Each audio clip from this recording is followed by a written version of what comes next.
Pirates. This swashbuckling action-adventure comedy was released in 1986 by Roman Polanski. It really does add a lot of attention to detail. Let's hit the intro and talk about this movie. The movie opens up with two Maroons on a shipwreck in the middle of the ocean. Captain Red is played by Walter Matthau, who I've never seen in anything, but his name sounds very familiar. And the other person is a cabin boy called Chris. Judging by how long these guys have been on this raft, times must be getting desperate because Captain Red literally tries to eat Chris alive. So the desperation is definitely shown in this scene. Eventually, a Spanish galleon comes by, and Chris and Captain Red are able to make their escape. Shortly after this, they become prisoners on board the Neptune, along with a bunch of other pirates.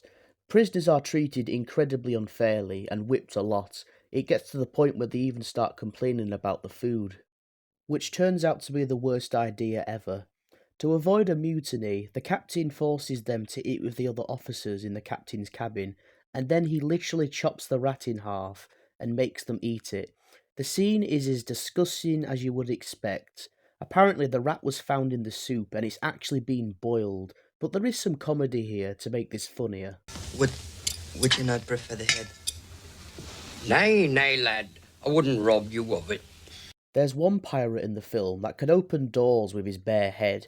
It's actually pretty cool, honestly, and a pretty good scene. Before they're hanged on the deck of the ship, as if eating a dead rat wasn't enough, both of them manage to escape and they overtake the ship. Most pirate movies have one, but there is some sword fight scenes, quite a few actually, and they are fun to watch. I briefly mentioned this, but the attention to detail is really good. The ships look excellent and generally look real. One thing I don't understand, and it did ruin the movie a little bit for me, is Captain Red's obsession with this chair. I know it's made out of solid gold, but come on, there's literally a fight going on. Can't you do it later? Despite its few flaws, this is a good movie. I'm going to give this an 8 out of 10.